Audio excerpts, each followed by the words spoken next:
continuing in a now a growing line of outstanding PGA champions. Brooks Koepka, and a year ago Justin Thomas. Before that, Phil Mickelson, and Colin Morikawa. Brooks in 2019 and 2018. Justin Thomas in 2017.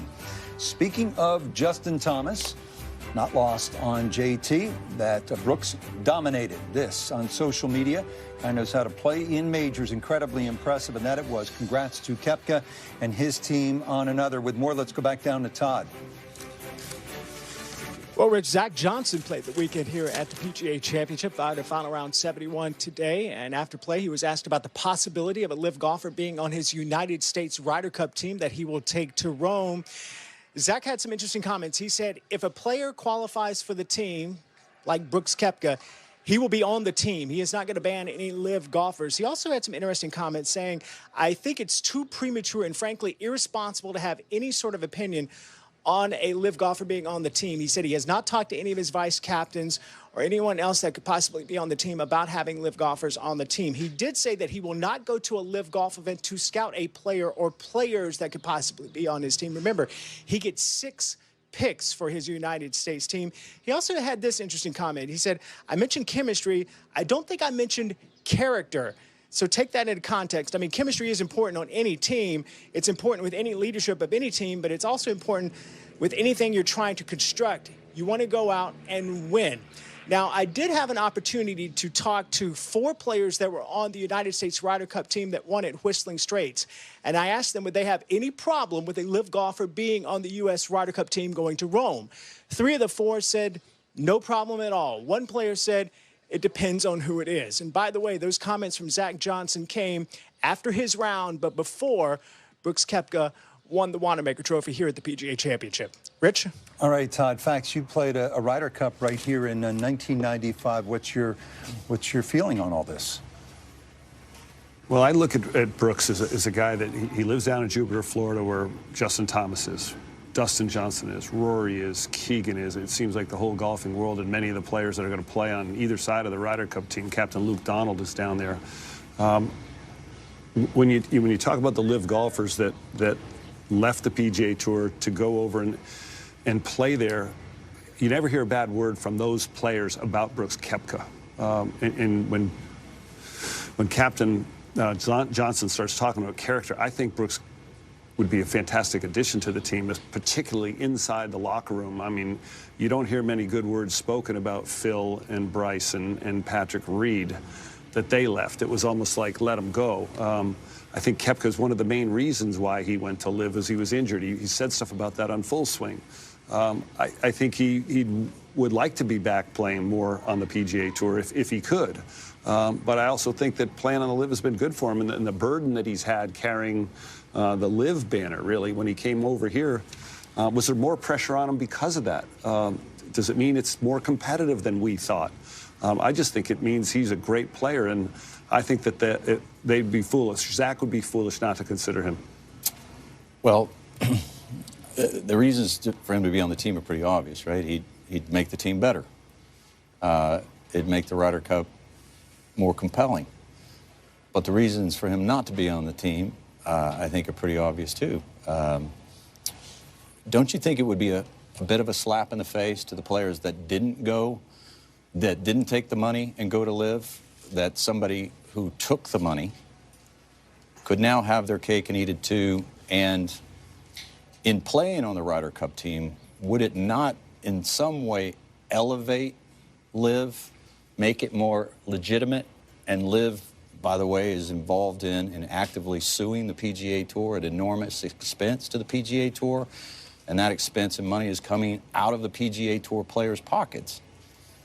So how do you feel about those two? I'm the biggest advocate of the PGA Tour. I served on the Players Policy Board three different times. I can't stand that this infiltrated our game in a way, but this is what I would say. The Masters Tournament Organization, they took the first steps, didn't they?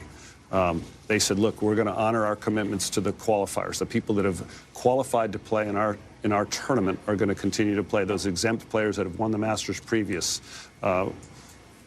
we had a lot of them. Phil, Patrick, we let them play. Dustin. PGA of America, Seth Watts, a different organization than the PGA Tour. He allowed those players to play because of their exemption. The qualifying process remained the same. The USGA will let those same exempt players already play. The PGA of America runs the Ryder Cup. I don't think this has anything to do with, they're not playing for money at the Ryder Cup, Brandel. They're playing for their country. He's an American. They're playing for their country. They're not playing for their tour. They're just playing for their country.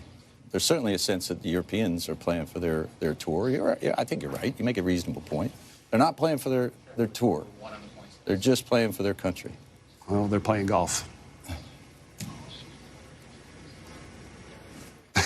We stand off here.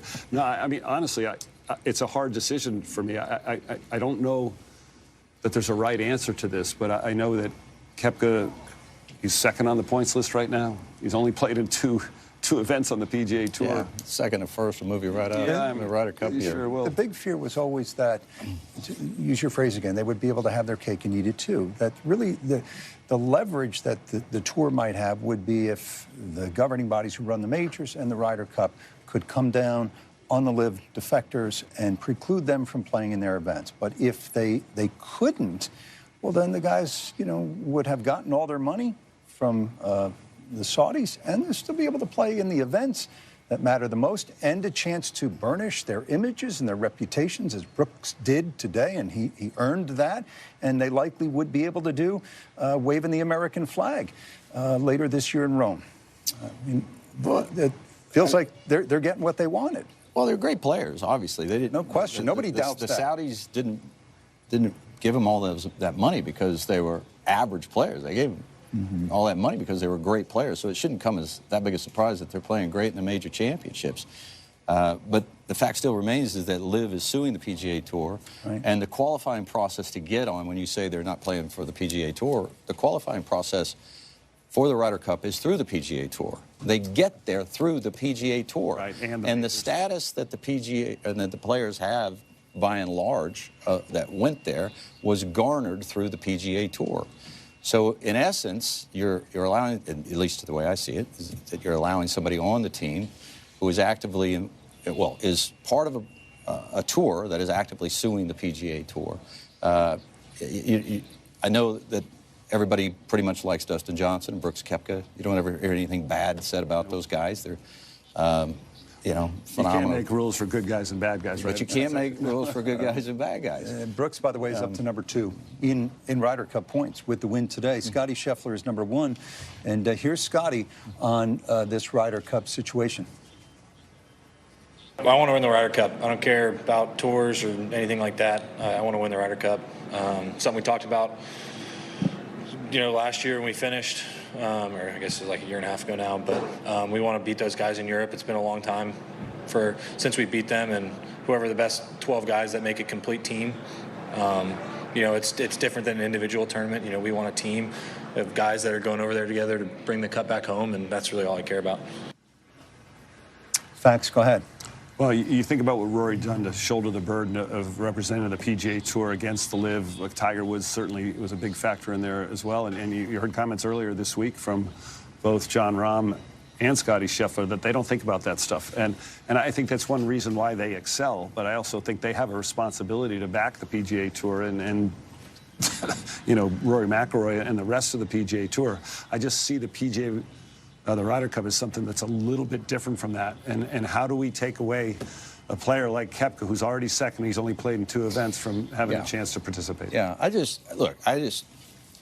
he's a great player. I love watching him. But I think it's, at least in my view, it's important to keep in mind what's going on here. If we say it's good for the Ryder Cup team and it's good for golf, I think that just misses the very human and the larger point of the whole question.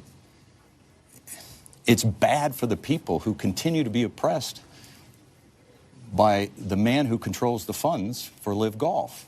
And I think if you just take a step back, it's like the pollution that befouls our cities. Its darkness is better seen from a distance.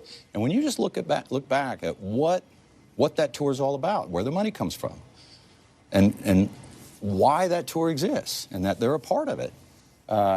you know, I just think many, and it sounds to me like, you know, everybody's, because he's playing good, they're like, we should just embrace him. But I would argue that many a bad movement owes its greater success to the apathy of conformism. And just because he's playing great golf, and just because these guys are playing great golf, that shouldn't surprise any of us. They're great players.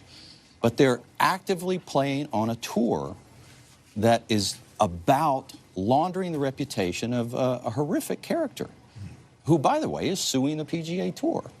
And so you're letting that element disrupt something pure, like the Ryder Cup, which is about playing for patriotism.